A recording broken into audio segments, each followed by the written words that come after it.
You're listening to the Verdigris podcast with Rae and Andi. If you'd like to learn more about our podcast, please check out our website, verdigrispodcast.org.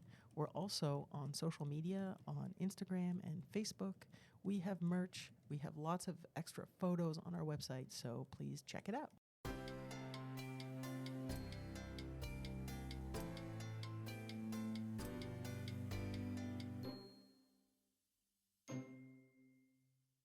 Hi, Rae. Hi, Andy. It is now summer. It is summer. It is gloriously summer. It is humid. It is hot. We get thunderstorms quite a bit. And so it is time to talk about America's pastime. Going to the pool? America's other pastime. Baseball. I do like the pool too. Oh, you know what? We should talk about that in a future episode. But yes, let's talk about baseball. Yeah.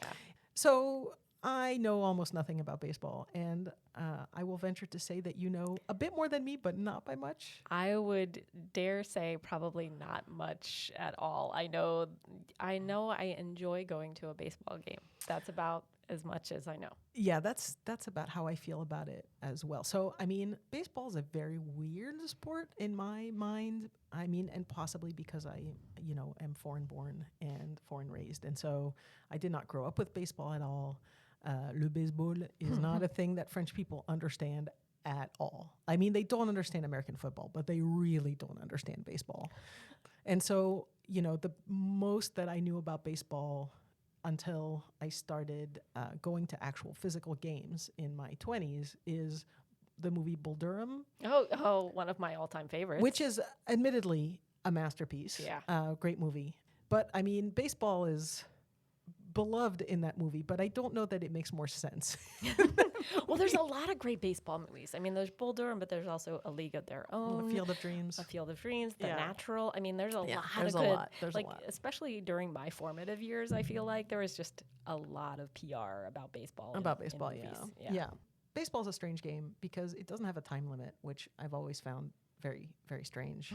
9 innings, which, I'm, from the metric system. And so for me, things are usually 10 base or based on the hour. I don't know. Not based on the number 9. I don't know. That's weird. I love that because I like things that are odd numbers. So I'm just going to say that's I fair. love it.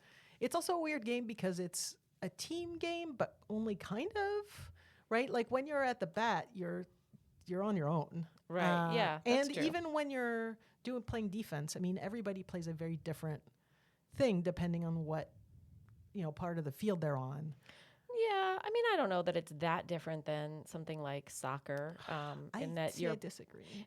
No, because like in soccer, you're passing the ball for one another, and then finally you're giving it to the person who's like really going to make the goal. And I feel like it's just that's the case for defense instead of for offense with baseball, right? Because, somebody in the outfield catches it and there's a bunch of like throwing it around to get it to the right base, and there's like the faking out, right, between like, the runner or the runners and the people who are throwing around the outfield to see like who can outsmart whom. So I love the psychology of all of it. The stats completely perplex me, but I like watching everybody thinking. Yeah, the fact that people take notes during baseball games, and just totally geek out. Anyway, so that part is completely foreign to me. I've tried to learn more about it, to understand more about it. I don't know that I'll ever actually get there, but I am at a stage in my life where I do enjoy going to baseball games. I still don't really like watching it live or watching it on television, except during the postseason, right? Really, I enjoy going to baseball games, and that's probably more due to popcorn, beer, peanuts, hot dogs, all of the major food groups. Agreed. I mean, and plus the people watching. Yes. I mean, it's just so much fun. So many of my really good memories are of just really fantastic little vignettes of kind of nuttiness that happens because people have hours together, right? Like, I think and you don't have to concentrate on the game. And so that there's something lovely about that pace, right? Where craziness can happen and the game's still going on, and then you can come back to the game and you haven't missed that much. Yeah. It's fantastic. Yeah, absolutely.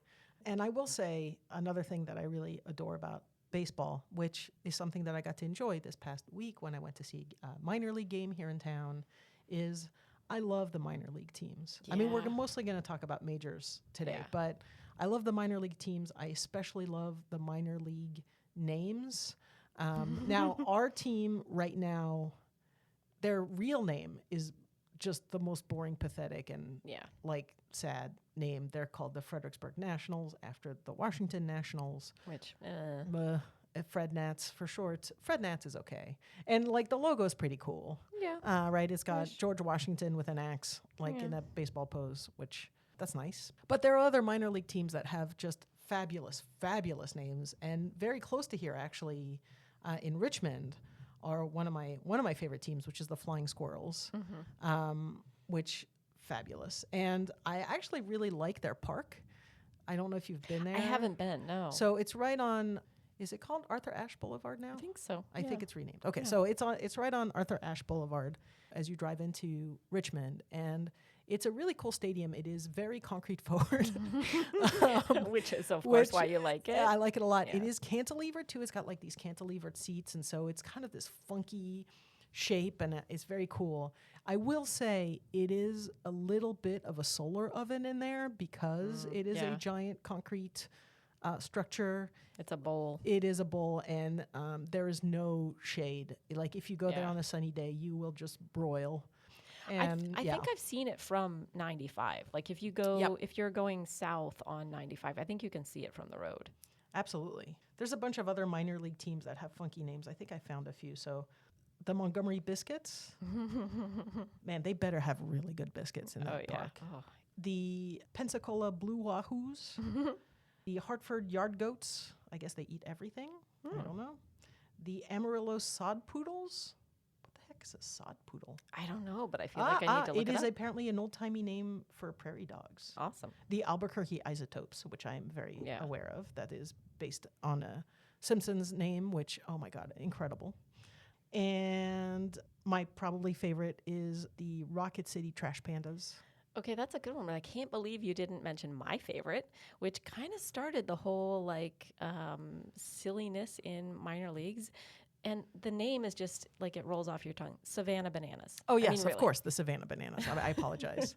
They are also a great team. I mean, there's just great baseball teams with fantastic baseball names. Honestly, is the best part. And here in Fredericksburg, as I mentioned, our team has a dumb, not exciting name, but for this summer, for I think one game a month, they are being renamed the Fredericksburg Frogs in honor of the old Negro League minor league team that was in town.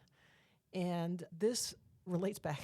This is a very long way to introduce the built environment aspects of all these things and the historic preservation aspect of all these things. But the Fredericksburg Frogs were not very well documented. For one, we don't know what their uniform looked like at all. There's no photos. But we do have some stats about them, and some local researchers did a bunch of research to find out, what the name of the team was, what they actually did, if they were any good, that kind of stuff, and found that, in fact, this was a very kind of prominent, semi-professional team in Fredericksburg during the Jim Crow era. And as a result, in order to honor African-American history, the team is renamed for those games, the Fredericksburg Frogs, with just the best logo. Yeah, I love the logo. I bought all the merch. I could not resist. I'm French, obviously, so I'm a frog. And, I've always had a thing for frogs and not eating them. They just taste swampy. Don't eat frogs. Frogs are our friends. They eat bugs. They're great. We went to the game. We went to a Fred Frogs game and bought a bunch of merch and watched them in their fabulous uniform, which is green and yellow, very frog colors. Yeah. Anyway. And the frog has like a crown on Yes, a crown and like a scepter. Yeah. And it just looks incredible. We'll have, of course, pictures on our website. You can also Google Fredericksburg Frogs and find it yourself if you want. But what a way to honor African-American history in town, which is incredible, and also, create a much, much better, let's admit it, just a much better mascot. I would push that we could just become the Fredericksburg Frogs. Yes, second. I think that would be awesome, but nobody listens to me. No, yeah, I wish that as well.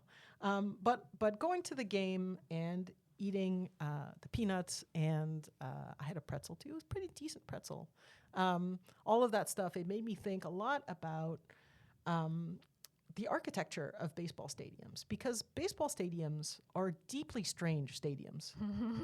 Or stadia? Do we want to be really I don't know. pompous? I like stadiums. Stadiums. Yeah. These are, I feel like if you're talking about the Olympics, then it's stadia. Yeah. But if you're talking about baseball, I feel like we have to just call it stadiums, Well, right? because most people call them ballparks, which I love, right? Yeah. Like you don't go to a football park, right? But you No. go to a ballpark. Yes. And it just makes it sound so much more fun. Although, for the record, ballpark francs are okay.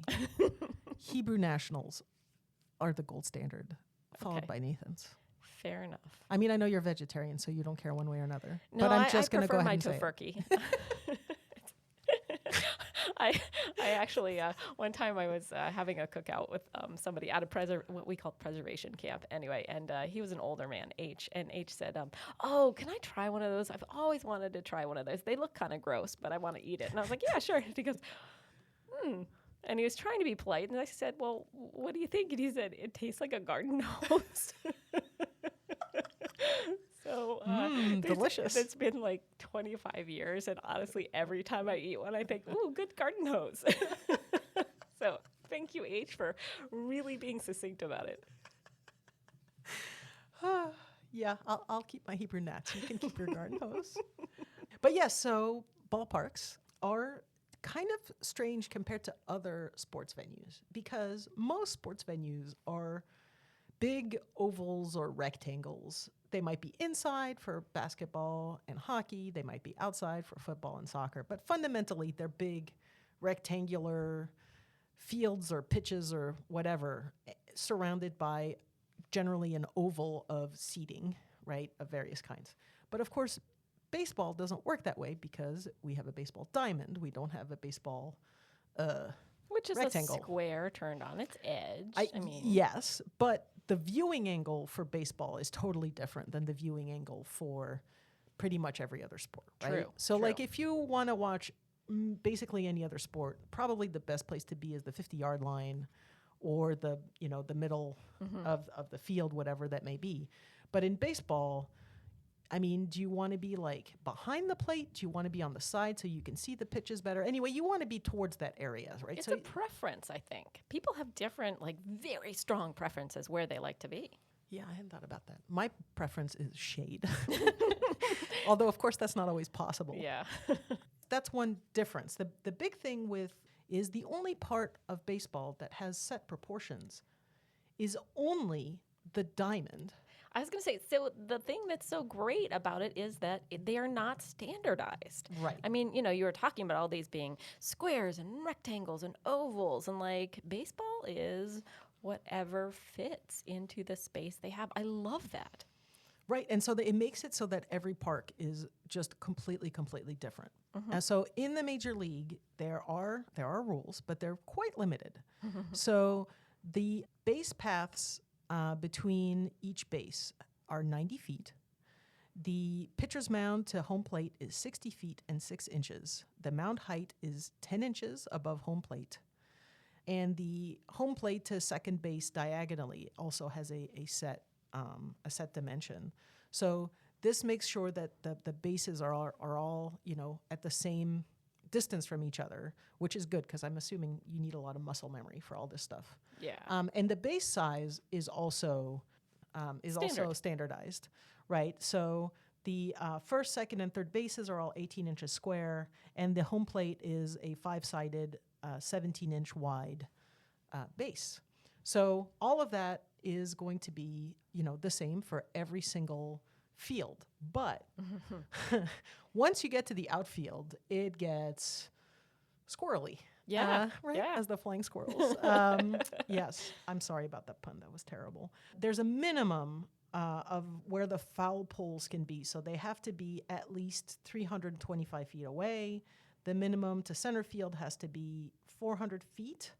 But then other than that, you name it. I mean, some are bigger, some are smaller, and also the back wall can be basically like a fence that's very short, all the way to the Green Monster, which is Fenway's claim to fame. Right. Or it can be some buildings or, all kinds of cool stuff.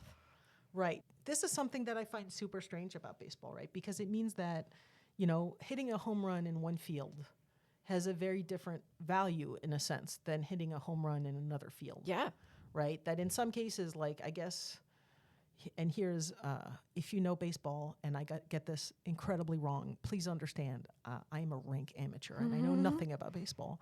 But from what I understand, some fields, right, are going to be much, much harder to hit home runs out of because, the wall is further away. Yeah. And or the wall is much, much higher.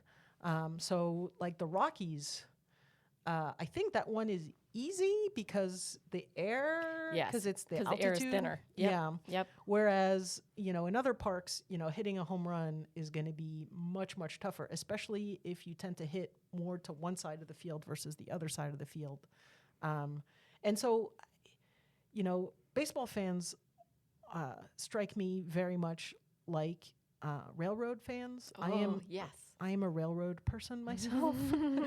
And so I understand that absolute nerdery of that love of statistics and knowledge and all the little minutia. And like with baseball, there is no end to the minutia. If Yeah. you want to like drill down into the minutia of baseball, you can just keep going forever and ever and ever and ever, and there will always be more data.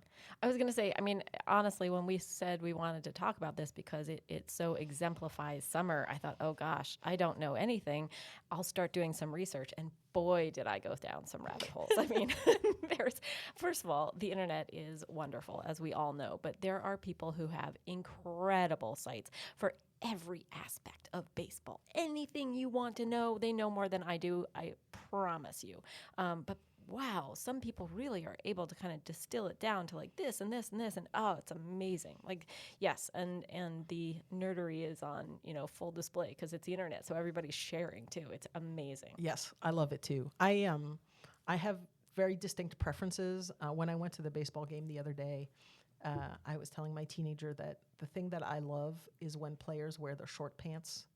I hate it when they wear the pants that like go all the way down to their ankles and like puddle at their ankles. I'm like, but why?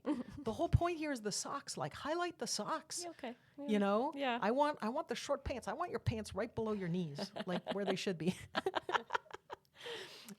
Especially because, I mean, I'm not 100% sure about this, but I'm pretty confident that the funky names of teams, that comes from baseball. I don't think that existed before baseball. I know in Europe it doesn't exist. Oh, I see. Right? Yeah. Like, I mean, we Yeah. have team names, right? Obviously, like Paris Saint-Germain or Manchester United or whatever. But there's not the blanks. Right. And even if there is, it's kind of abstract, right? So like the French soccer team is called Les Bleus, the Blues, because they wear blue. Yeah. I know, right? The Dutch are the Orange because, I'll give you one guess. William of Orange. Yes, and obviously they wear orange. Yes. Right? The Italians are the Azzurri because they also wear blue. Right? So things like that. So like you'll have nicknames, but it's not an official name. It's not cute in the it's way not that cute. our mascots No, we are. don't. They like that doesn't exist in Europe. And then you come here, and it's like all those names. And I mean, of course, I became familiar with those with college, right? Because some colleges have really great names, either punny names or creative names or funky things where you're like, that's not a real thing, or things that are extremely recognizable. So things like the Yukon Huskies. There's a Right, pun one. yeah. The Fighting Irish. Yeah. Which, thinking about that's probably quite problematic name. Well, yeah. I mean, I went to Catholic University, and our mascot was the Cardinals, which I just thought was great. Right? That's like, awesome. Did you make Spanish Inquisition jokes? Or? No, that was only at the University of Maryland. Yes. Oh, and also Maryland, the Terrapins, Fear the Right. Turtle. I love the evolution of Maryland's mascot Yeah. because, I grew up in Maryland. So I remember the Terrapin in the 70s and 80s, and he's kind of dopey in a way that I find like really endearing. Mm-hmm. And then like they kind of put him on some sort of like, bodybuilding exercise program for a while. So by the 2000s, he's like ripped. I love it. Yeah, he's got like actual abs. Yeah. Oh, yeah. Yeah, it's awesome. So, but that all comes from baseball. At Okay. least that's my understanding. All Right? cool. Because originally those baseball teams were known by, mostly their sock, their sock colors and other Right. details like that. And then from there, it just went off. Which, yeah, again, I think the team names are really part of the fun, and that's Yeah. why with minor leagues in particular, I think that's really crucial. This is also why I thought when the Nationals were established in Washington D.C., I was kind of bummed. I was Yeah. like, could we come up with something better? Except the Nationals, they like baseball has a long tradition in DC, Right. and their earlier team actually was the Senators, and then they had the Nationals for a while. So I think it was a Right. historical thing, and DC has a tendency to not be as fun as other places. So yes, I grew up in Maryland, so I have a really soft spot for the Orioles, and I love the fact, we'll talk a little bit about the Orioles later, but I love the fact that Cal Ripken, one of the greatest Orioles ever, went on to kind of not only encourage minor league but youth baseball, and there's like now this kind of flourishing of all these fantastic names, and they're great because they highlight like local things about Maryland. Now there are no crab cakes yet, but the shorebirds, and there's like three or four other ones that are like Maryland specific animals and crabs and things, and I love that. It just makes me so happy. It is very cool. And I actually had a student a few years ago who was named Ripken, who, when I met him, I was like, oh, so you're from Maryland, huh? And he was delightful. Ripken, if you listen to this podcast, you were a delightful student. So I will say, though, when I went to see the Nationals, I went to RFK Stadium. I love concrete. I do. I love concrete. Did you not love RFK? I was freezing. It was okay. That's fair. It was it was an opening season opener. Yeah. At RFK, and RFK, if you've been to that stadium, is both good and bad. What I love about RFK, and one of the things that I love about a lot of baseball stadiums, is that they are on transit. Yeah. And RFK is on transit. So you don't need to drive to RFK. You can just hop on the metro and get to RFK and be on the metro with all the other fans and sing and have a good time. But when I went to see the Nationals there, it was the season opener, so it must have been like April. And because of the way RFK is designed, it just creates these wind tunnels. Yeah, that's true. And I was freezing cold. Yeah, I have seen football and soccer. I don't think I ever saw the Nationals at RFK, but I would agree with that. RFK, though, has something that, it's not going to be around much longer. They're getting rid of it, just in case people don't know that.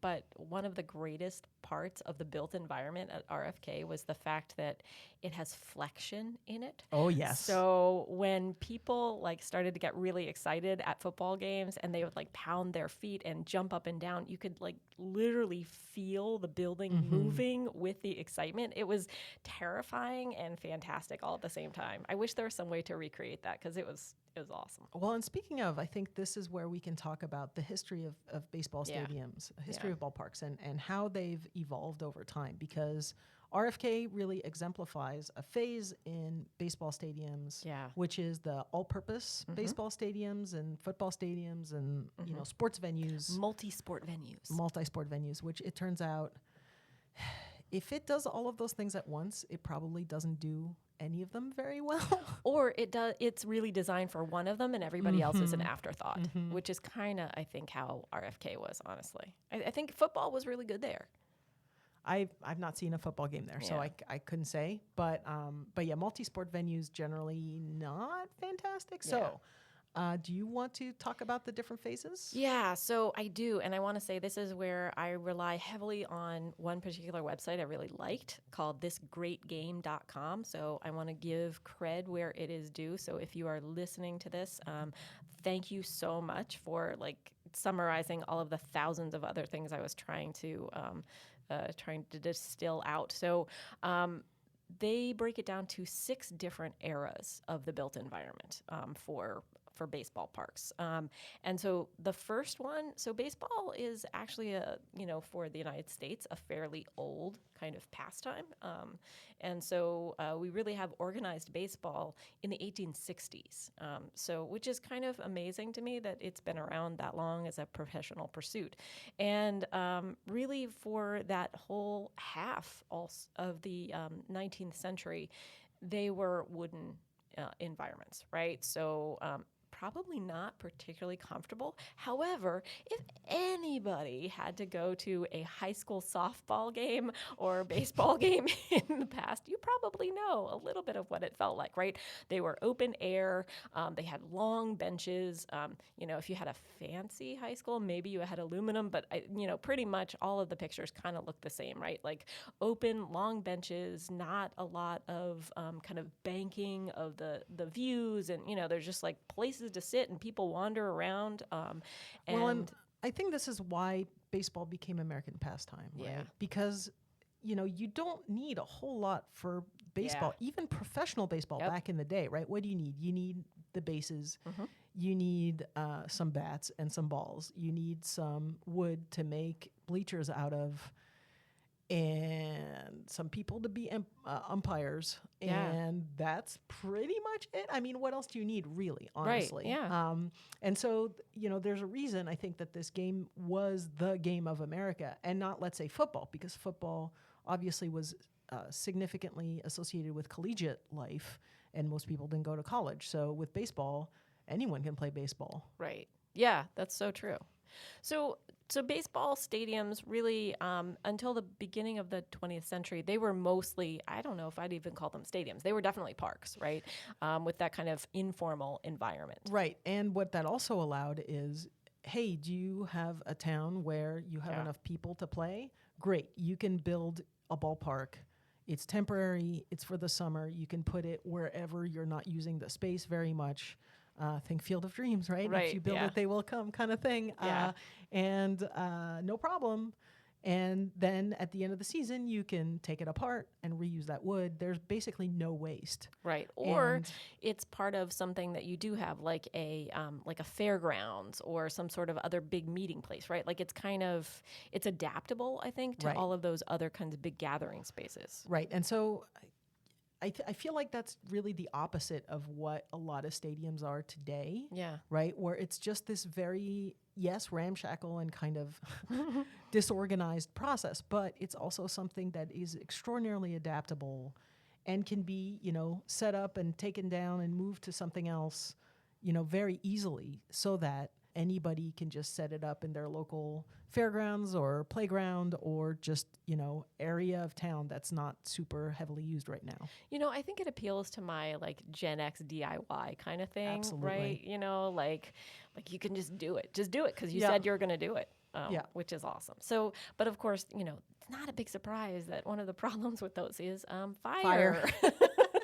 Right? I mean, wooden buildings in general are good when you can keep them away from large-scale populations and fire. And, of course, it just didn't last long into the 20th century. Now, the other thing is that in the end of the 19th century, we start changing all of the things that we're building houses out of as well because of fire, particularly in our big cities. So, by the end of the 19th century, we're starting to build skyscrapers.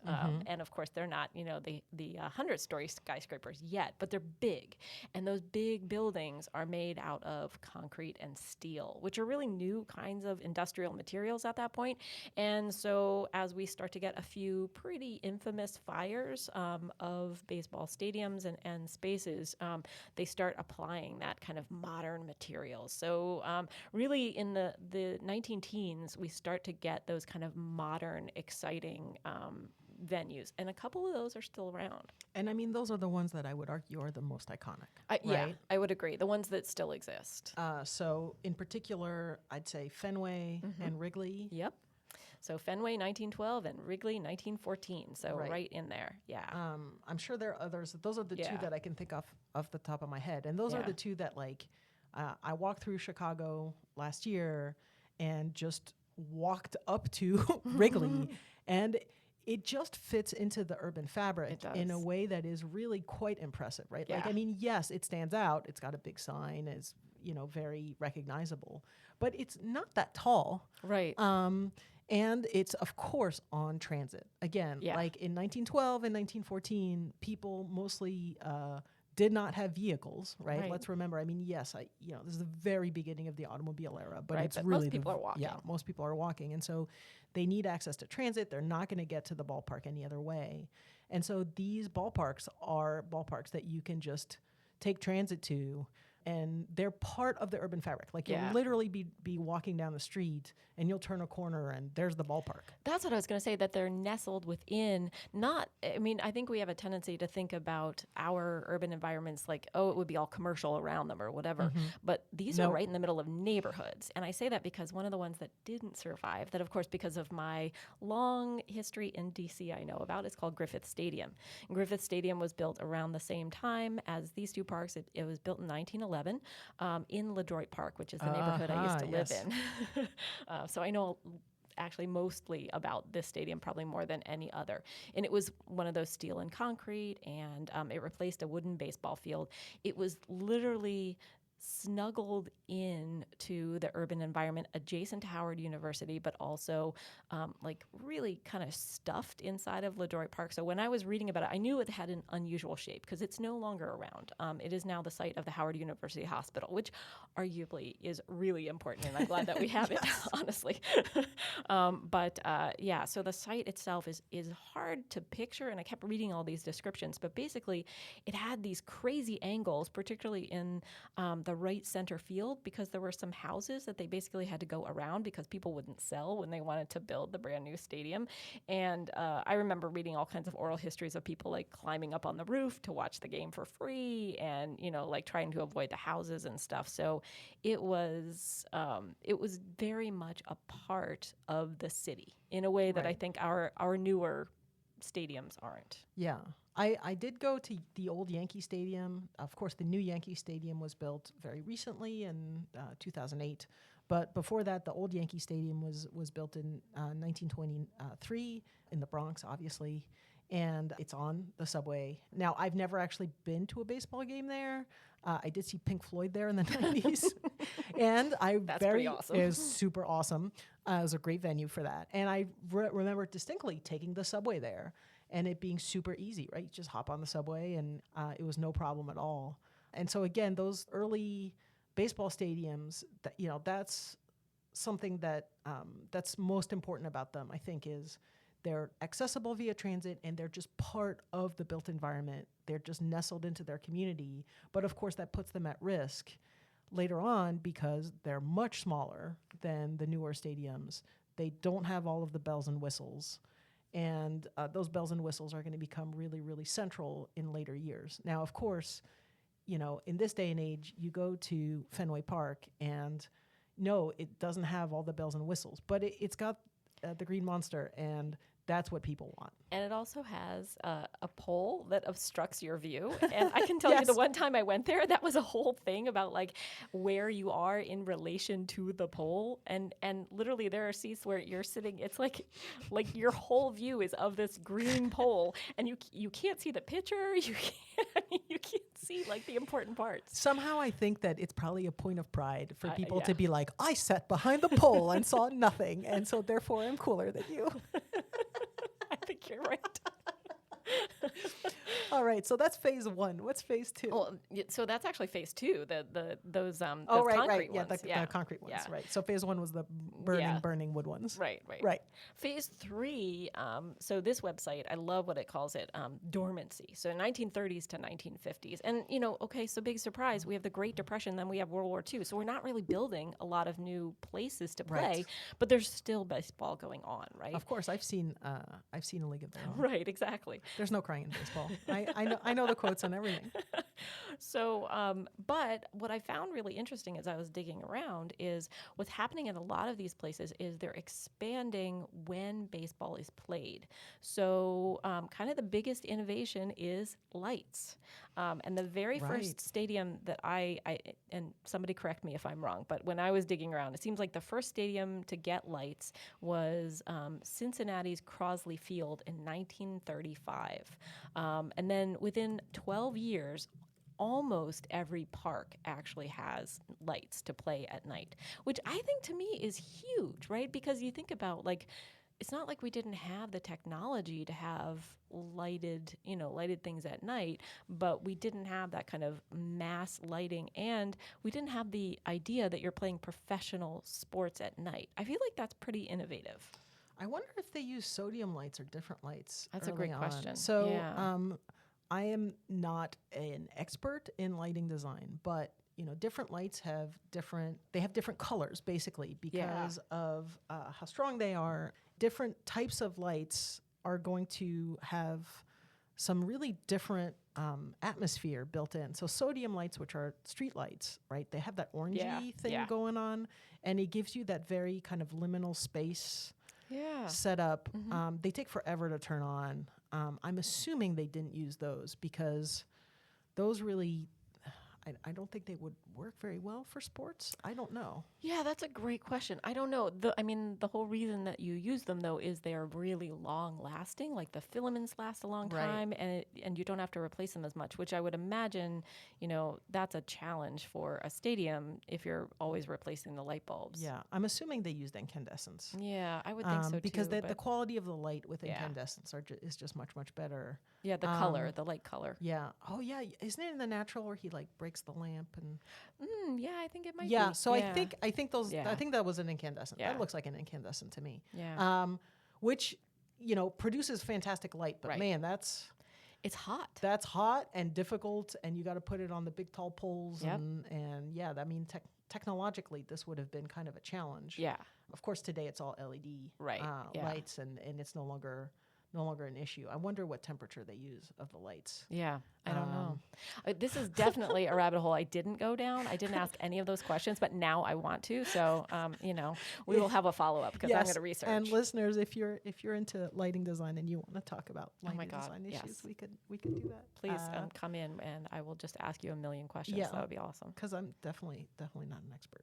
So that's what's happening. And also, I should say, at the same time, so the 1920s is really when the Negro League starts. Right. So we have the Negro League, and they are sometimes playing in these major league stadiums, sometimes not. Sometimes still playing in kind of smaller parks and smaller, like wooden kinds of places. But that's, I think, important to kind of put in context of what's going on at that time. Absolutely. So that's the Great Depression, World War II, and so that's phase 3. After. Right. So the phase of, we're not building anything new except, lighting so that you can watch baseball more of the day and night and probably get bitten by a lot of mosquitoes, but sure. I was thinking that too, that they must attract so many, because I know when I go to a nighttime baseball game, I'm always looking for the bats, because if I were a bat, I would be like, oh my God, this is like the best buffet ever. Right? So maybe bats feel about baseball the way that I feel about baseball, right? It's all about the food. Yeah. Hey. And, the people watching, I'm sure they enjoy that. I bet you those mosquitoes are drunk on all the beer that people are. So the bats are probably drunk too. Okay. Yeah. Well, Yeah. So the next phase after that is the 1960s to the 1980s. And I saw this terminology in a few different websites. So I'm guessing this is the common term, the cookie cutter monsters, which I kind of love.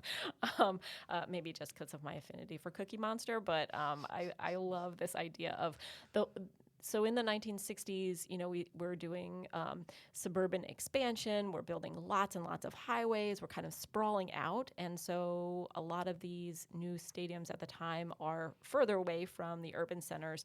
And they're also multifunctional stadiums as well. So they're standardized in that they need to be able to, like football is pretty rigid, right? Gridiron.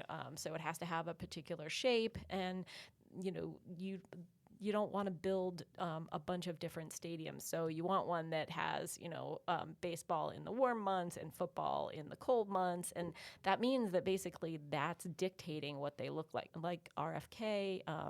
And like actually one of my childhood memories, and this will come up later, is Memorial Stadium in Baltimore. So Memorial Stadium was, I think, kind of exemplified this type of urban solution. So it's further out of the city center. I mean, it's still in the city of Baltimore, but it's, like further away from kind of the downtown core. So it has lots of parking. It's sort of a generic, stadium shape with some columns. Like there's nothing distinguishing about it on the exterior.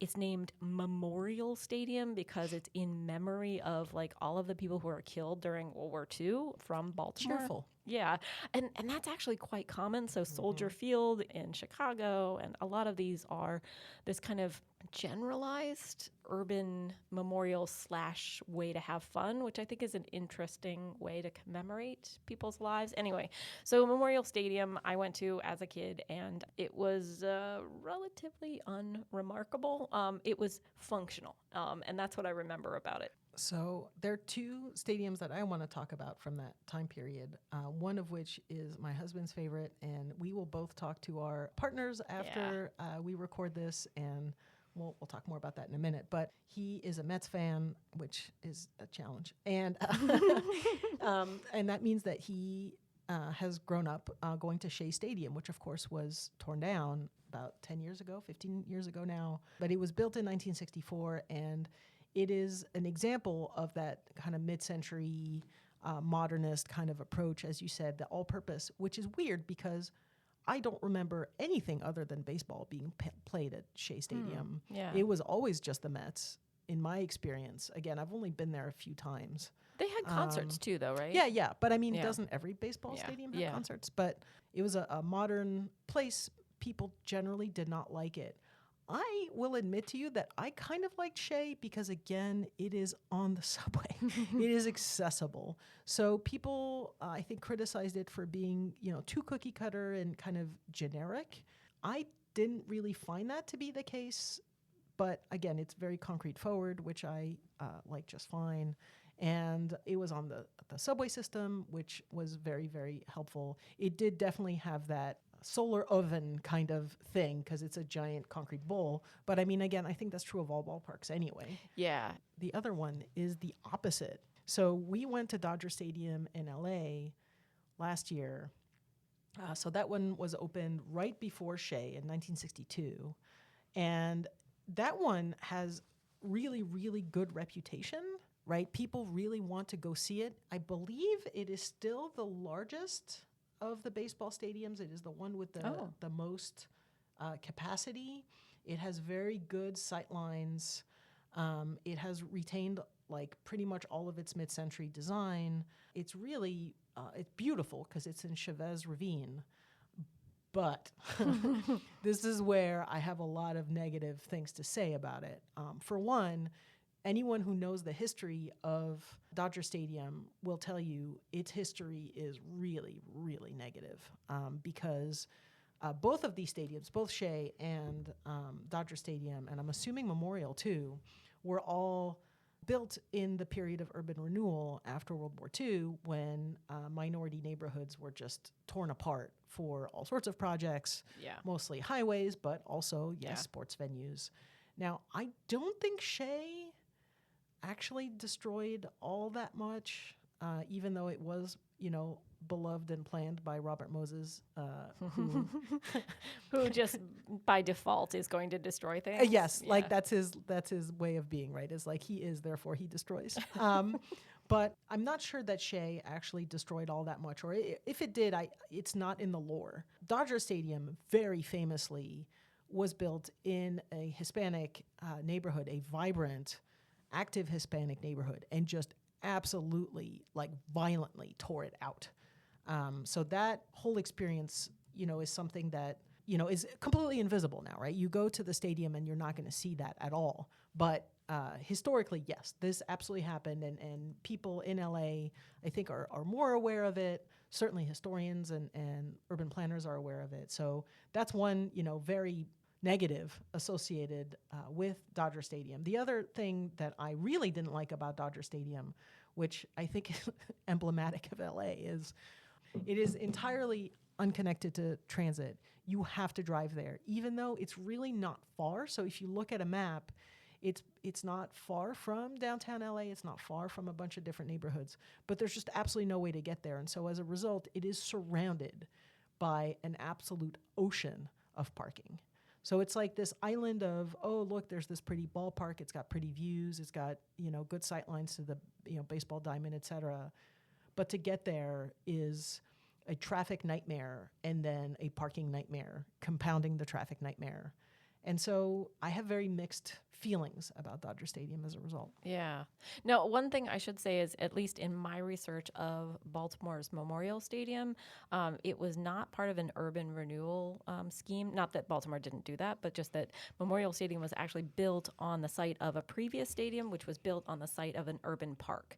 So I think that it was always surrounded by a neighborhood, and maybe they were doing some urban renewal in order to expand, and I just haven't found that. But it was not a wholesale sort of wiping out of a space. Right. So all of these stadiums from that time period have a tendency to be kind of all-purpose. Again, I don't think that's true for Dodger. Dodger was built specifically for baseball, but a lot of them are more cookie-cutter. They have much, much larger capacities, right? And I believe this is also when baseball starts being televised.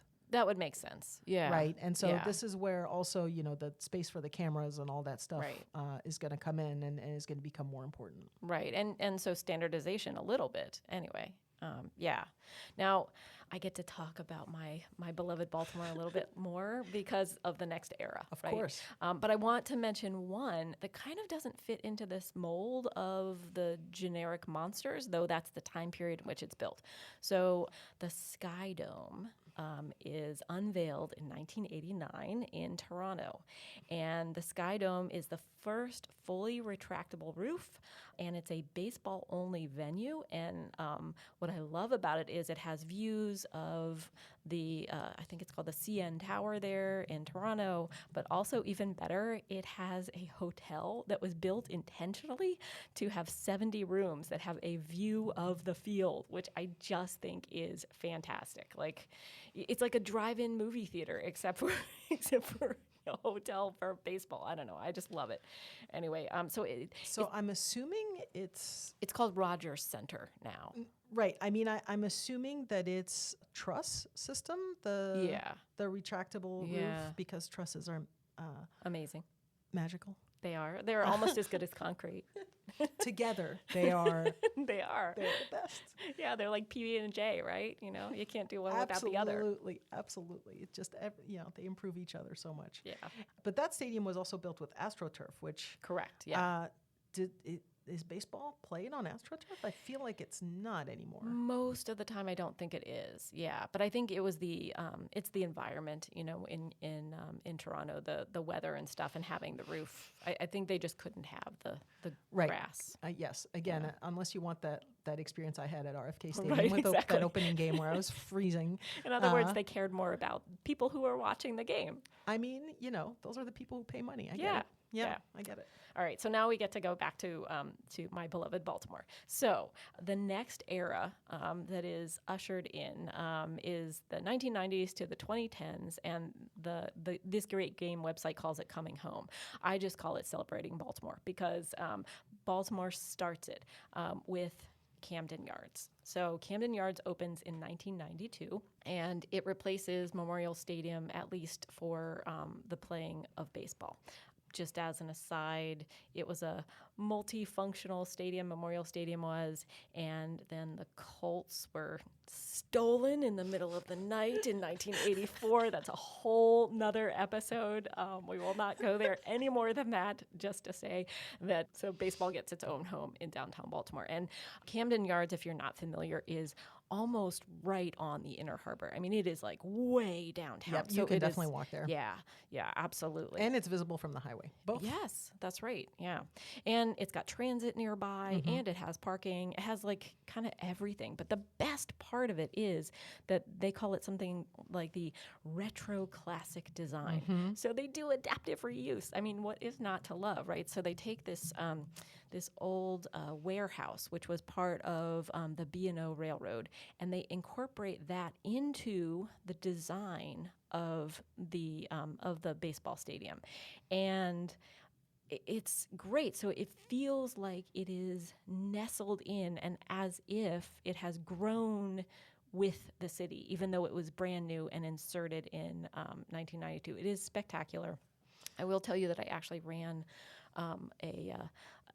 a race in Baltimore just because the finish line we got to run through Camden Yards, and I was like, this is the only reason I am paying my money. I am so excited to be here. Anyway, it is super fun. It has views of the city. It is, it is green. It is spacious. It has shade. It is a just super cool place, and it starts this whole rethinking of what baseball parks can be, right? Not just urban, but also quirky, like leaning into this, like we only want to have baseball played here, and we can also have it really exemplify the places that they're built, right? So like moving away from this whole generic, like there is no other Camden Yards. It's not as if like they just then replicated that everywhere. Correct me if I'm wrong, but isn't Camden Yards like kind of brick on the outside? Yeah, right? That's the warehouse. It looks very much like the architecture of Baltimore. Yeah. Like it just feels... So, listeners, I don't know if you've been to Baltimore. If you have not, please go to Baltimore. Baltimore is a gorgeous, gorgeous city. It is an industrial city. It's a port city. It's gritty. It's got good food. It's got great art. It's got John Waters. Like, what else? Nice what else people. Do you want? Yeah, it's fantastic. And yeah, Camden Yards just really fits there in a way that you just, as you drive in or as you walk, along the Inner Harbor, it's just there. It's big, but it doesn't feel out of scale. Well, and I think it also helps that the football stadium, which was built a little bit later, is right next door as well. Right. That was definitely following the success of Camden Yards. Right. And the only thing I've heard about Camden Yards that's a slight negative, which is like so unfair to Camden Yards, is, well, it was so successful that every other ballpark copied it. And so like that kind of took away from its originality. And it's like, yeah, but no, because Camden Yards is the OG. I was just going to say, it can't take away from its originality because everybody's copying it. I mean, okay. Unapologetically, I love it. So it is a great ballpark. Another great ballpark that I enjoyed going to was the one in Seattle, the Mariners ballpark. Ooh, so that one was built right afterwards in the late 90s, 99. It's probably renamed something else because, they all change names. I don't care. But it is really a pleasant park. I couldn't tell you anything about its architecture. I was there, 20 years ago. But what I remember, again, from that ballpark is it is on transit. I mean, for me, that's the most important thing. And I realize that's kind of unfair, maybe, but like it's America's pastime. Yeah. Right? It has been America's pastime for, 150 years.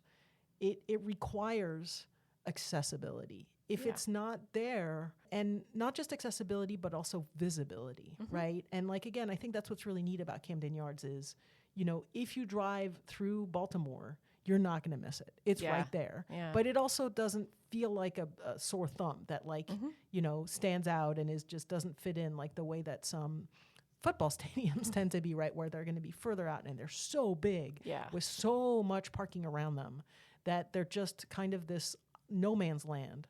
And this is the other thing, and the reason that even though in general I'm not really pro stadium, that makes me feel very differently about baseball stadiums compared to other stadiums, which is baseball is played like every freaking day, right? Like you look at a football stadium, how many games are going to be played in that professional football stadium?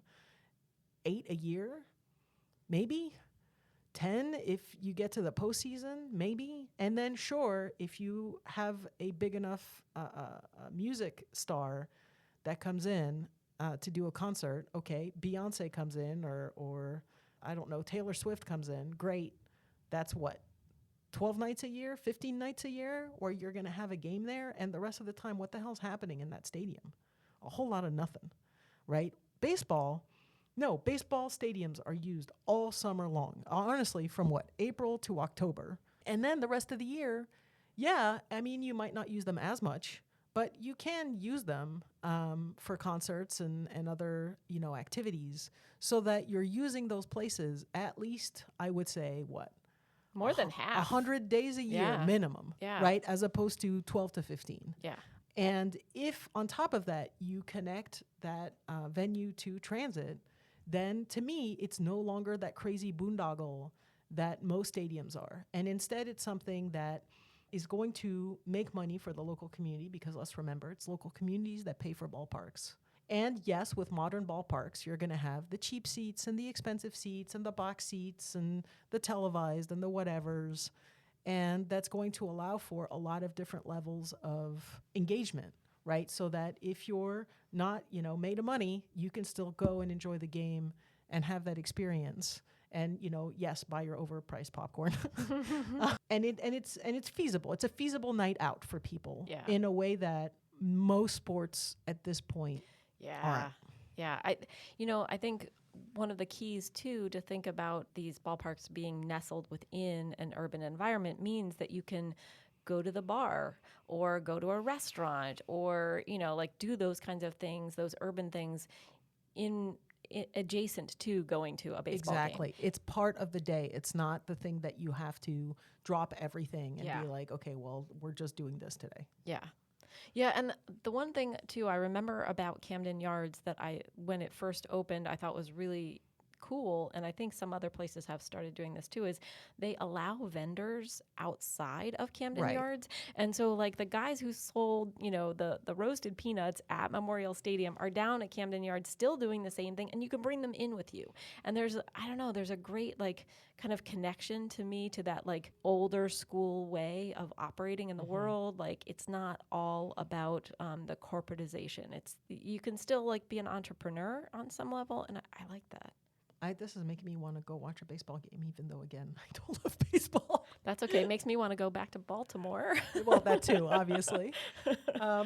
So the last era, according to this website, is sort of to come, right? So they're basically, and I've read this a lot, that the retro park has run its course, right? That everybody that wants a retro park has built a retro park, and so we're not really sure what the future holds. So I think this is it's an opportunity for us to rethink how we do things, and I think for me, on the space of RFK Stadium, right? Because that's, to me, the closest big stadium that's going to be built. And so I think figuring out what it's going to look like, and obviously the site is already on transit, but how is it going to kind of impact the ecosystem of the neighborhood around it, and what that is going to do and look like should be really interesting. So the future is still to come.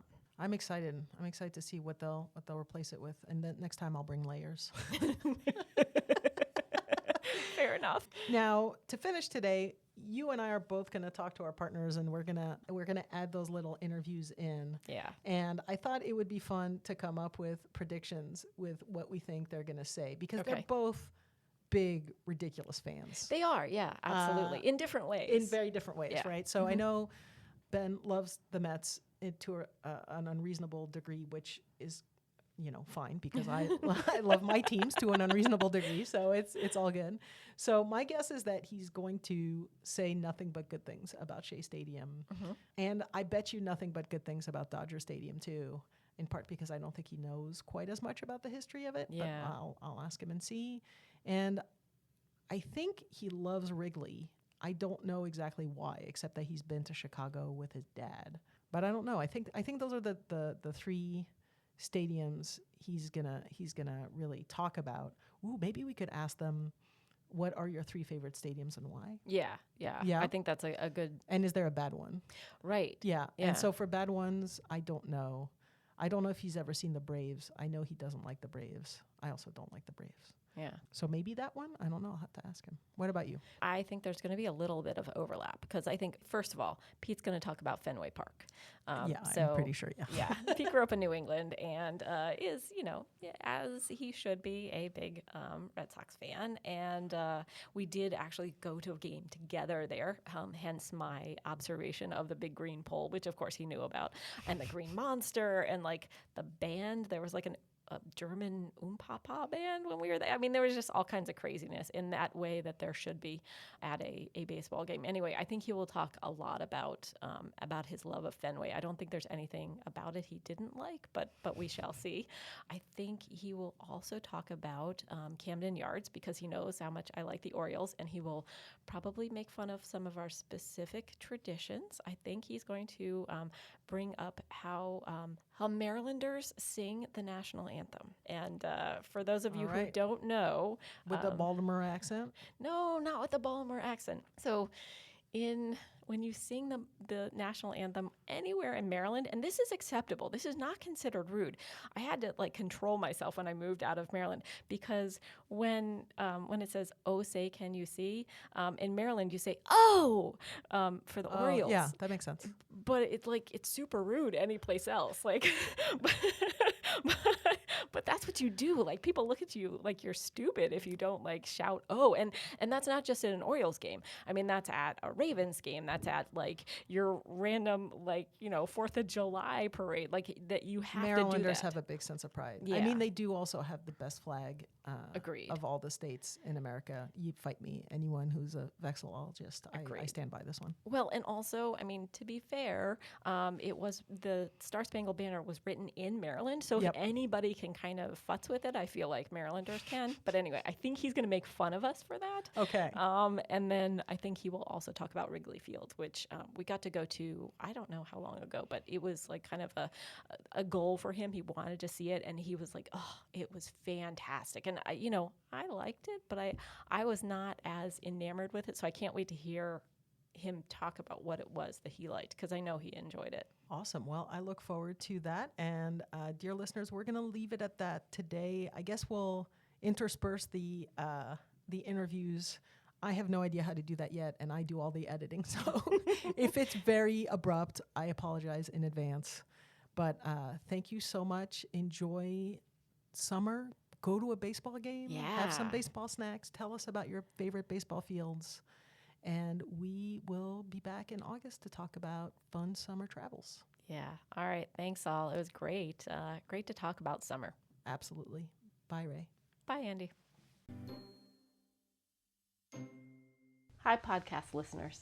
I'm sitting here with my partner, Pete, and I want to talk with him about his expertise and preferences in baseball parks, as promised. So, welcome, Pete, to the podcast. Thanks, Rae. Long-time listener, first-time guest. I am so excited to have you. Tell me about your favorite baseball parks and a little bit about why they're your faves. Right. Well, as a product of New England, I am contractually obligated to say that it's Fenway Park, home of the Boston Red Sox, is my favorite park. But it's also my favorite park, really, even if I hadn't grown up there. It's just got this genuineness, this quirkiness that is just baked into it. It's such a part of Boston, such a part of the fabric of the city. Like, it's in the back bay, it's linked in the streets. You can see it at nighttime when it's lit up. It's this beacon. It's right on the street. I mean, it is, you see this thing walking past every day, and there's such a connection to the city and to the team as well with the stadium. It's just all wrapped up in one. Is there anything about Fenway Park you don't like? It's not perfect. Now, growing up, especially remember, let's just say space is at a premium. So at Fenway Park, it was not built to be a stadium, right? We think of later stadiums where the stadium itself is really important, maybe even at the risk of overshadowing the on-field product, where it's a parking lot, in the middle of it is the stadium. You move people in, you circulate them around, you make them, get them to buy a hot dog and a pennant and get them out. And Fenway, it's really about the game. And so the comforts aren't really there. Right? It's like, it's the experience of watching a game. It's not the experience of having, a bunch of like in-game promos and flashy video boards. But yeah, growing up, I mean, the men's room was it was a room, and in the center of it was this trough. And so just imagine, like the end of an inning, and it's like 4,000 guys disgorging beers into this, like crossing streams. I mean, it was like, it had to it's so unsanitary. Standing room only seats were like on the whatever you could call the concourse. Like if a fire ever broke out there, everybody would die. The seats, some of them are obstructed, right? You and I went to a game a few years ago, and so I went on StubHub to get tickets, and I knew enough to ask a couple questions. So here are 2 seats together. So I would email them, when you say together, are they side by side? And they're like, oh no, it's front and back. Because over the years, through season ticket holders and the seating pattern had been so carved up that you might have 4 seats together, but they're not in the same row. They're behind each other. The other question you have to ask, is it obstructed view? There are columns. Has a really deep overhang, which is great for natural acoustics, and you can hear the game, but it also means there's columns in the way. And I remember there was, we were gonna buy some tickets, and I sent an email. I was like, are either of the seats obstructed? And the reply was, yeah, one of them is, but there's a column in the way, but it's just the pitcher's mound. It's like, oh, just where every play starts. Yeah, the creature comforts, I would say, aren't there, but it more than makes up for it in the fact that it's right on the street. It's kind of like Wrigley Field, right? It brings the party out into the city. It's linked in, it creates these memory linkages that you have because it's part and parcel of your everyday environment. And if you think about Fenway Park, that genuine quirkiness, it starts from the beginning, right? There's a street that runs out in left field, Lansdowne Street, that they had to put up a wall so that they wouldn't hit people on the street. And that has become the Green Monster. So if you picture in your mind anything about Fenway Park, you're probably picturing the Green Monster. This 4-story high, huge wall. At the bottom of it is this great scoreboard, manually operated. And there's guys in the wall that change these tiles.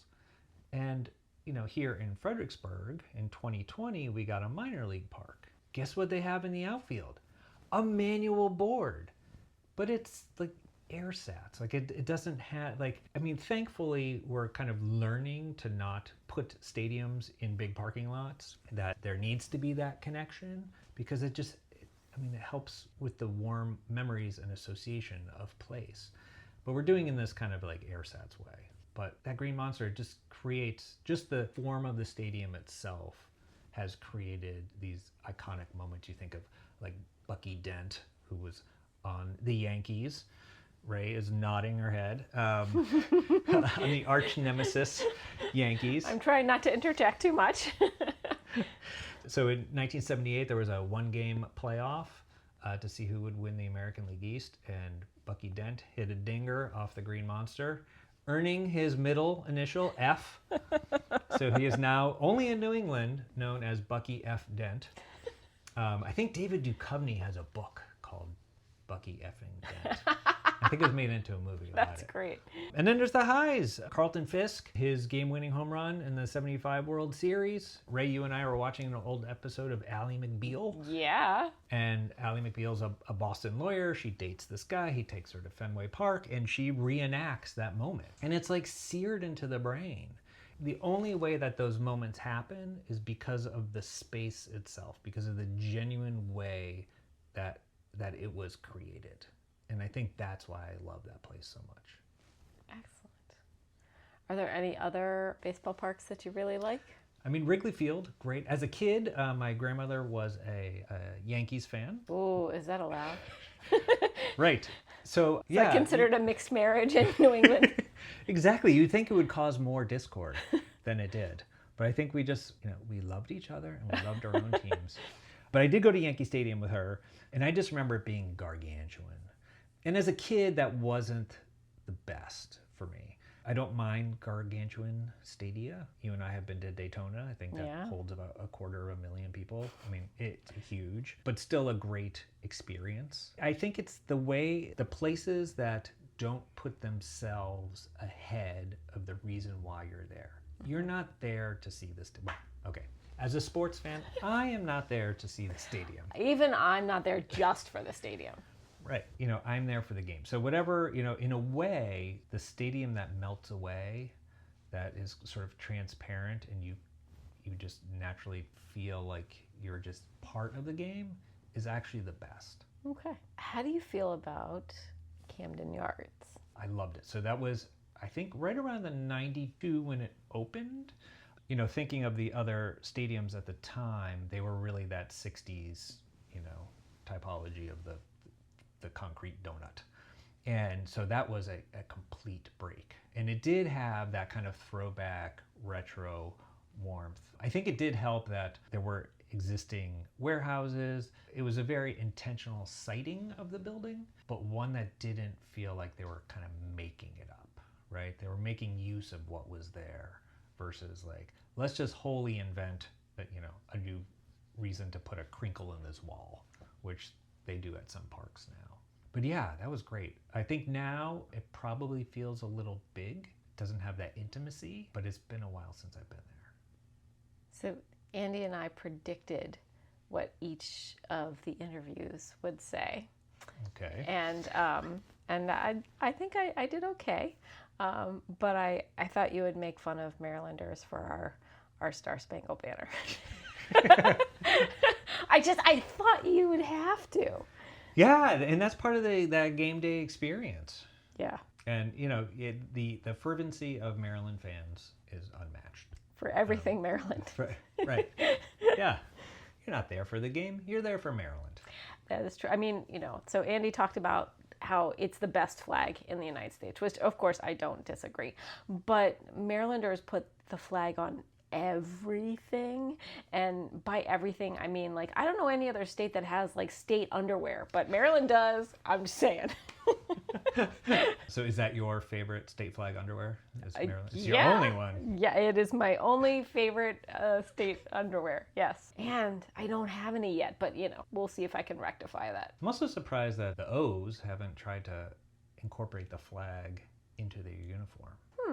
Although there is something timeless about baseball uniforms. And I was thinking about this about Fenway Park, you know, speaking of timelessness, is there's so much, you know, you think about like a name change of a team, like the Commanders or the Guardians, or a city change when Maryland lost its football team. And you sort of lose this continuity of fandom. And the same thing happens with stadiums. You think of RFK Stadium, which was one of those concrete donuts. But when they moved, like, they lost some of their fan base and they had to kind of recreate this kind of fervor for the team. And I think that's one of the things is the continuity of Fenway Park. I mean, you have fathers and mothers, and you have grandfathers, and you have great-grandfathers, and all of their memories are rooted in the same place. It's almost like a summer house that's been in a family for a really long time, where your memories and the team and the place all kind of coalesce into one. And I think that makes you a bigger fan and have stronger ties. Yeah, it's not just the game. I mean, it's the whole game day experience. And for me, anyway, I think, and Andy mentioned this, watching baseball on TV is not of interest. It's just not a game I want to watch on TV. And I think that's part of that is because the baseball park is such a part of how you experience the game. Like, because it is, they're each different. Right. Yes. And I mean, I think part of it is it's played on natural turf. Yeah. It's a relatively quiet game, so you can hear the players. It's one of the few that I think is better taken in person. Yeah. The experience of watching, like, football, it's really hard to track 22 people when you're at the stadium. there's only a handful of seats that you can really see all the action. It's generally pretty uncomfortably cold, windy. The energy is like super masculine, let's just say, at football games. Very aggro. And there is something very comforting about watching baseball in person. Yeah. And you can really see, like, in places like Fenway Park, when like the older generation talks about like, oh, the good old days, like they're still present in places like that. Yeah, I love the pace of baseball because you can like have a conversation and watch the game, and you really haven't missed too much. Like you can kind of follow two things at once, and there's something so summer about that to me. Right, yeah. You go to the soccer game, you turn your head and someone scores and that's the only goal the entire game. Great. Then you walk out of the stadium across the long parking lot. Everybody's like, did you see that goal? No. Yeah, I missed the one reason we all came here. Yeah, but at least baseball, you can catch some action and get a hot dog with it. Yeah.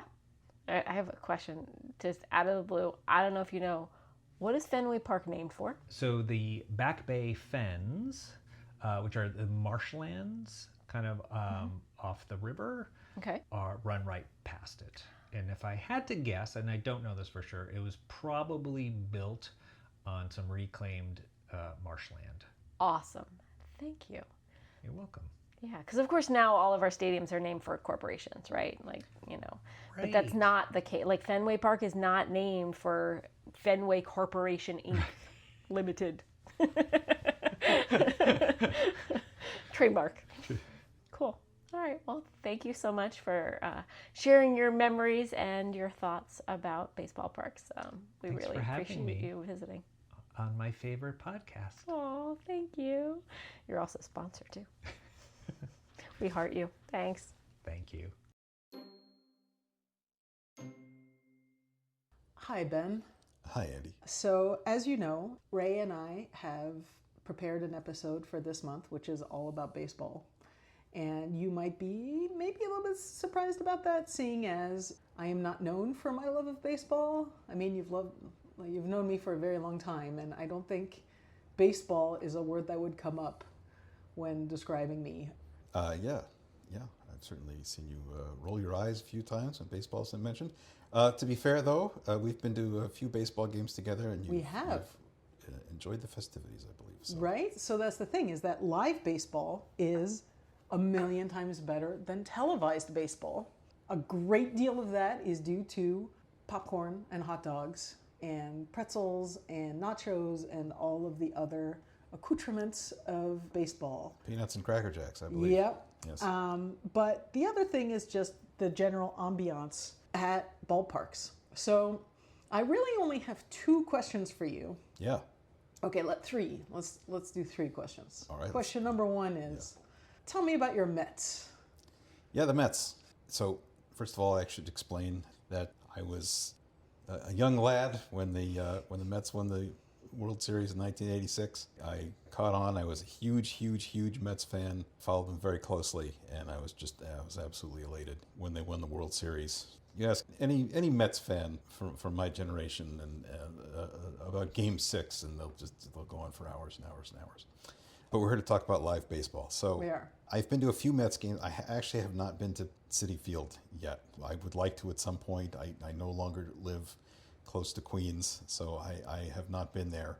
All of the Mets home games I've been to were at Shea Stadium. What would you like to know about attending a Mets game at Shea Stadium? Well, I guess this kind of dovetails into my first question, which is, could you tell me about your 3 favorite ballparks and why they are your 3 favorite ballparks? And I'm making the assumption that Shea is one of those 3, but perhaps that is the wrong assumption. Yeah, no, absolutely. I loved going to Shea Stadium. Getting there from central New Jersey, where I live, was a bit of a trek. You got to go through New York City traffic. You got to, it's possible to get there on the train and stuff like that, but we usually drove. And so you got to drive through New Jersey, and you got to drive through Staten Island, and then you got to drive through Brooklyn and Queens, and you really see all kinds of urban landscapes as you're driving through. Highways and bridges and neighborhoods and whatever Staten Island is.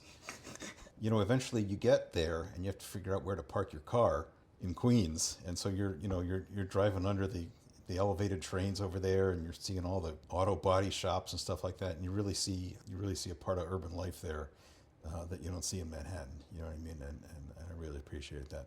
As for the stadium itself, it's just like it was a very round stadium. It's just like a big cylinder. It's like a big ultramarine cylinder, and I loved how sort of simple and imposing it was. I think it had some big neon lights or something like that on the outside of it, but it didn't have all this kind of like frou-frou stuff that they add onto stadiums nowadays to try and make it look old-timey. You know, it was very much a product of its time, trying to be very modernist, literally a mid-century modern stadium, you know what I mean? But without any sort of affectation. It was big, and it was blue, and it was a big cylinder with a big cutout in the outfield, so you could see the city out there. And it was steep, so if you were in the upper deck, as I often was, because we couldn't afford the really expensive seats, you could still have a pretty good view of the field and everything like that. Like I said, didn't have all the kind of like crazy stuff that they have in the more wave of ballparks they started building in the 90s and after. But it was a big stadium. They could get a lot of people in there. It was loud. People were really into the game. And, it was a great place to go and just enjoy a baseball game, Okay, so Two other. Next one I got to talk about is Wrigley Field. This is another one I went to when I was a kid. I went with my father, who grew up in Chicago, was a big Cubs fan. He kind of moved around the Midwest a bit, actually, but he had always talked about Wrigley Field, and it's one of the parks that has like really just fantastic tradition. It's been around forever. It's got the ivy on the outfield wall. And, it has a nickname. The friendly confines, right? Most stadiums, if they have a nickname, it's some corporate nonsense. And it really was. It just it's felt very much like a part of the city. It's not out in the middle of nowhere or anything like that. There's the apartment buildings, stuff like that. And and he had talked about how much he loved it, and we went to a game out there, and I certainly enjoyed it. It was a day game, which is really, I like day games and night games, but back then all games at Wrigley were day games because they didn't have lights. Although the game that we went to was the last game before the first night game. So they actually had the lights installed, but hadn't had their first night game yet. And we went to the last of the big streak of day games that so they had. That was what, in the 80s at some point? 90s? Yeah, late 80s, early 90s. I'd have to look it up for the exact date, but that was the Cool. one that we went to. So that was kind of neat. What's going to be the third one that I say? So this is going to be tough because there's two old ballparks that I could discuss here. Which one am I going to pick? I am going to pick Fenway because I've been there more often. Again, very much like Wrigley, I think those two are kind of a pair. They're the two really old ballparks that are still left in America. It has obviously it's got the Green Monster, and is right there in the middle of the city. My sister actually works like not far from there, so she always complains about the traffic. She's not a baseball fan, and it's a rowdy place. I Fenway. remember, I've been there. It is a rowdy place. Like fights really do break out all the time. I got kicked out by security. I was going to a game and I was coming from someplace, and then my cousin was going to be there, and I was kind of like looking for him because I was gonna try and meet up with him. He had the tickets, and like I was just kind of like looking around, and he had like good seats, and the security guy was like, "All right, just get out of here." Like I wasn't trying to steal anyone's seats or anything like that, but just I was like loitering in the wrong place, and You troublemaker, they didn't want me there, so I had to go sit in the nosebleed someplace. But that's another one where you really do feel that like connection to baseball history there, and it is a real experience. The fourth one I was going to mention was Dodger Stadium that we just went to a couple of years ago, and that's it's also from the same era as Shea Stadium, right? The 60s thereabouts. It's of a certain era and really feels like it, again, mid-century modern, more kind of decorated, but in like a fun 60s sort of way. And I was surprised, since it's LA, it's like a huge city, and like everyone's like, oh, LA's all fake and everything like that. And the team moved there from Brooklyn and everything. It's like, what is this kind of like fake thing? But I really got the sense of like it's real people, and it's their hometown team, you know. And like even though it's like the big city and like a big money team, they're very successful. They had just won the World Series the year before we were there. That it really is just people's hometown team, and they really were into it. So I had a great experience there too. And we had a Dodger dog, which is just a hot dog, but it's a good hot dog, and I do appreciate it. Good hot dogs are important. Solid, like the best hot dogs are the ones you get at a good sporting event. Yeah. That's just the fact. Okay, so now, is there a baseball field that you don't like, and why? Well, the good news is that they tore it down. Yeah, the Phillies used to play in this place called Veterans Stadium, and it was just an absolute dump. Like, boring, no character, and of course the worst part is that the Phillies played there. So wait, I guess you watched the Mets play there? Is that the idea? It's not far? Yeah. Yeah. So, I had a few friends who were Phillies fans, usually because their parents had some connection to it. But, Central Jersey, it's close enough to Philly that Wow, it's not any further than going to Shea, honestly. There are some Phillies fans there. Yeah. And the other thing about it is that, if you're a Mets fan and the Mets are playing, they could be playing an away game, but if it's the case that the Mets are really good and the Phillies are really bad, yeah, lots of Mets fans are going to make their way down there for that game and make their voices heard, which is a lot of fun too. Yes. Yeah. That's a lot of fun. So but then there's like, they had the Philly fanatic go around like beating up children and stuff like that. So I didn't care for that. So for the record, Rae and I kind of thought in advance, like, what would our partners say? Yeah. And I said that your three favorites would be Shea, Wrigley, and I had Dodger. I did not have Fenway. Yeah. And I thought least favorite, I don't know. I didn't know which one your least favorite would be. I thought maybe where the Braves play. I don't even know where the Braves play. But I know you don't like the Braves, and I don't like the Braves. But I've never been to their ballpark, so I wouldn't know. We went to go see a baseball game at the new park that they had built for the Olympics when we were there. So there's a callback to your Olympics episode. Yeah. Which I already talked about the decorations of that place. But yeah, I did go to that stadium, and it was a fine stadium. They had, by that point, sort of like fixed some of the errors that they were making in baseball stadiums in the 1970s. Yeah. Was it like extra corporate? It was just Coca-Cola as far as the eye can see. I mean, that's also part of the Olympics anyway. Yeah. I mean, but, in terms of the actual stadium itself, it was fine. And I think they've replaced that stadium again since then. But yeah, no, I don't really have anything bad to say about the baseball stadiums in Atlanta. All right, so then one more question, which I hadn't thought about, but let's in advance. Is there a ballpark that you have not yet been to that you really want to go to? I mean, all of them. Okay. All of them, really. I don't... Yeah. All right, there's some adventures to plan for when we retire someday, one day long in the future. That's right. Let me tell you, before you turn the thing off, let me tell you one other anecdote. Okay. Back in, it's either 89 or 90 or 91. I can't remember. It was around that time. I'd have to look it up, and I apologize. I hadn't done that in advance. We were on a family trip to the West Coast, and we went to Seattle, and we went to a Mariners game. And, my father went to go get his tickets, and when he was at the thing, they asked him if we wanted a stadium tour before the game. Cool. And so my father, being a huge baseball fan, said yes. And so we went on a tour of the stadium. It was either free or like very cheap or something like that. I mean, our tickets for the game were like $5 each or something like that. Okay.